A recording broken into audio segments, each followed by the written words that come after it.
I now invite Ms. Carolyn Aebersold to deliver the Ocassional address. Carolyn is the Chief Executive Officer of the Song Room. The Song Room provides long-term arts-based intervention programs to over 200 disadvantaged communities across Australia to improve educational and developmental outcomes. Under her leadership, the organisation has had in excess of tenfold growth to now deliver programs nationally to 20,000 children every week. Carolyn is a well-respected leader in the not-for-profit sector, having worked in leadership roles for over a decade. She is currently completing a doctorate in international law. Very, very busy lady. Please welcome Carolyn Aebersold.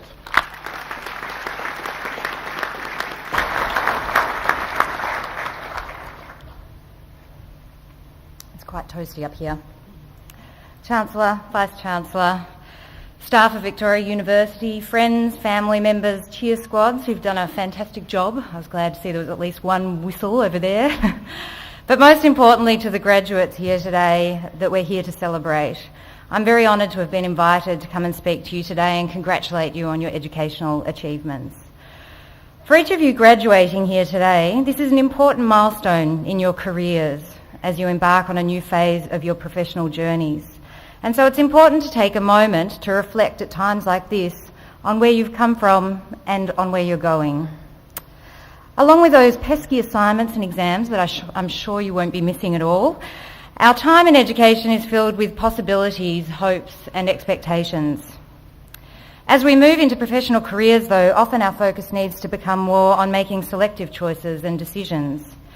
This is a time therefore to make sure you reflect on the kind of life that you want to live. What's important to you? What motivates you? What has meaning for you? And what contribution do you want to make? Whilst work is only one part of our lives, well, that's what people keep telling me. I'm a little bit of a workaholic myself. Work is nevertheless, for most of us, a big part of our identities and a large part of how we spend our time. We like to think that when we leave school and head off to university, that we're making our own decisions. But whilst that's partly true, really mostly we get propelled by school, our parents, our teachers, and our circumstances into a path. Now at the end of your university course, whether this is your first course or another new direction, this is one of the critical stages at which you make decisions and choices that will set the direction for your own careers. One of the things I experienced in my early career working as a psychologist was people who'd lost a sense of purpose or meaning in their lives.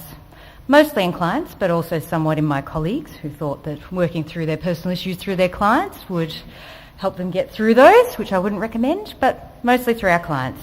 Either way, there's nothing more destructive in life than losing a sense of meaning or purpose.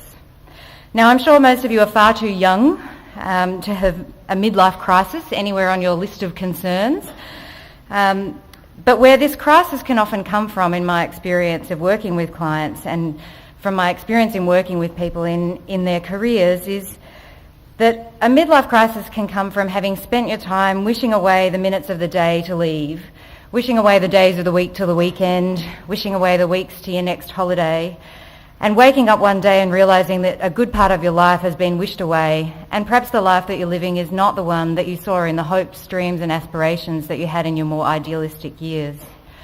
Once you get onto the fast-paced treadmill of work life, it's not that hard to get there. So whilst that may seem like a distant prospect now, what's important at a milestone like your graduation today is to reflect on those questions of what brings meaning to each of your lives so it can guide your decisions and your way forward. So I'd like to share just briefly some of my own reflections on what's led me down my career path. As mentioned in my intro, I run a national not-for-profit organisation called the Song Room, and I'm one of those fortunate people who works in a role that's not only challenging and diverse, but that's also work that I have a strong belief in and therefore I find highly rewarding. That certainly doesn't mean I don't work hard, and if any of the students graduating today think the hard work's over, well, I am the bearer of bad news. But it is a great privilege to work in a role that you find intrinsically valuable and rewarding. That certainly doesn't, like most people, my career path hasn't been one that's been a methodically planned straight line to get here. Whilst I was reflecting on the time when I first went off to university, which I have to say I didn't enjoy very much because I realised that's just about to be 20 years ago now, I vaguely remember that I knew I wanted to work in a helping profession. I embarked on my studies and career with the intention to help people, and I had some idea of what I thought that might look like. I wanted to understand people and work with people, so I studied arts and science, majoring in sociology and psychology, which laid the great foundation for my understanding and set me on a path to work as a psychologist. I found my way to working in mental health services with some of the most challenging and high-need clients who were in crisis, and particularly those who are at risk of suicide. It was certainly challenging work, but what motivated me and what still motivates me and is a strong value that drives me in the work that I do still now is a belief that everyone deserves every opportunity in life to be the best that they can be. And what I came to see is that most people who find themselves in that level of crisis are there because they've experienced some past or present trauma, loss or adversity. I've always had a strong belief in equity, not necessarily equity of outcome because we are all different, but certainly equity in opportunity, and that must include support through adversity. Working with clients taught me a lot and I found it very rewarding, but I also made sure I always threw my hand in at trying new roles. I gave teaching a try and I found I really enjoyed that, much as it was challenging at first. I also found I enjoyed more of the policy, governance and strategic work of running a community organisation. So I developed my experience at work in management and leadership roles, and I also continued to develop my education knowledge and skills and got involved in other roles, including voluntary board and committee positions, originally still in the mental health sector. The path, though, that brought me to my current role as CEO of the Song Room 5 or 6 years ago now was one that came a bit from left field, and one that came about because I was open to opportunities and to lend a helping hand for a good cause. Within the mental health sector, I'd built a good reputation and career, I'd built expertise, and a number of opportunities presented themselves to me in the comfort zone of the knowledge that I'd developed. I was, however, asked to come onto the board of what was then a very small fledgling organisation called the Song Room, to contribute some skills in not-for-profit governance and strategy. To be honest, at the time, I was a bit of a sceptic on the importance or the impact of arts on young people's development, but I was happy to help because there was a rationale of equity in the cause of giving young people educational opportunities that I felt strongly about. When I dug a bit deeper, though, it was that motivating principle of equity that got me hooked. As an example related to the work of the Song Room, whilst in Australia we have a very high standard of living, when compared to other nations. When we look, for example, at the United Nations Development Index, where we're ranked number 2 overall in the world. At the same time as being ranked very highly overall, we have very significant gaps in equity in the enjoyment of that standard of living for certain parts of our community in Australia. Whilst our ranking is also number 2 in the world on education in that index, for example, our Aboriginal children are 44% less likely to complete school, with 1/3 leaving school at year 9 or below. Also, whilst we're ranked number 5 overall in life expectancy in Australia, there's also an enormous gap in life expectancy present for Aboriginal populations, where they're only expected to live to an average age equivalent to third world countries like Bangladesh or Nepal. There was a foundation of some strong international research evidence indicating that positive school engagement is a key factor in a broad range of positive life outcomes, as well as evidence that participation in the arts improves educational outcomes and personal development for young people. And yet in Australia, still now, 3 out of 4 government primary schools do not have music or arts teachers. So by the time I discovered all of that, I was convinced both of the cause and the enormous need for the potential work of this then small organisation called the Song Room. So a year or two after joining the board in 2005, once I'd helped the Song Room with their first strategic plan and some structures, I was asked to take on the role of CEO.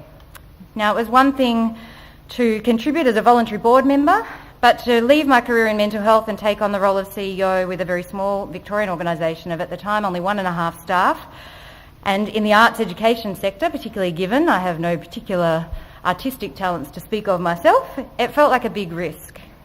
But as I said, it's important to keep ourselves challenged in our lives, so I took up the opportunity. What I learned from that sideways step that led me to my current role is that whilst it's important to hold on to the vision and values that shape your hopes and ambitions, make sure there's also room and flexibility to try new things, to take on opportunities and to push the boundaries of your comfort zone. So now, a few years later, As mentioned, the Song Room is a national organisation providing free arts education programs to over 20,000 disadvantaged and high-need children every week. We've just released 2 independent research reports. One, I'm pleased to say, was conducted by Victoria University, that show our programs significantly improve school attendance, increase academic outcomes in all subject areas, including NAPLAN results, and also significantly enhance young people's social and emotional well-being. So much for my early sceptical views. My role as CEO has been a fantastic opportunity for me in my career. Of course, not everyone will want to work in the community sector. There are certainly some trade-offs that I can assure you of, but what's important is that life has to have meaning and purpose to be fulfilling. So taking the time to try to incorporate that into your career, whatever path that may lead you on, could mean that when it might have been time for that midlife crisis, you could save a lot of money on the compensation you may have had in buying that Porsche you probably can't afford.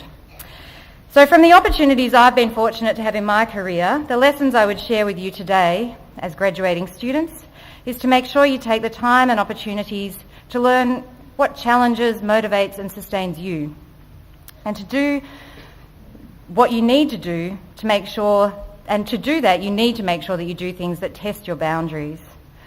I like to think I've developed some skills and expertise to be able to do what I do, but I also know that I wouldn't be in the position I'm in now if I hadn't got myself involved in a range of projects, volunteered my time for things that I thought mattered, took risks and seized opportunities, and put myself out of my comfort zone. You can never plan every step of your career, but you have to be open to the opportunities when they arise, even if they don't look like what you thought they might. So whilst this is certainly an important milestone for you all today that's worthy of congratulations and celebration, make sure the path of learning continues throughout your careers. And if you have a clear vision of what's important to you, then you may end up being able to get paid to do something you love like me. And that's what makes a career much more than just a job. So I congratulate you all on your educational achievements and wish you all great success in the futures that lie ahead for you.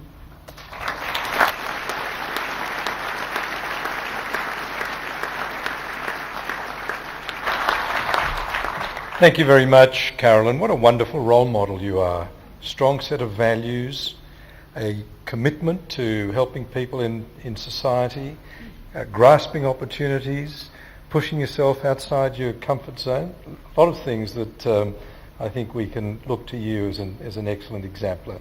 Thank you very much for your very insightful and inspiring comments.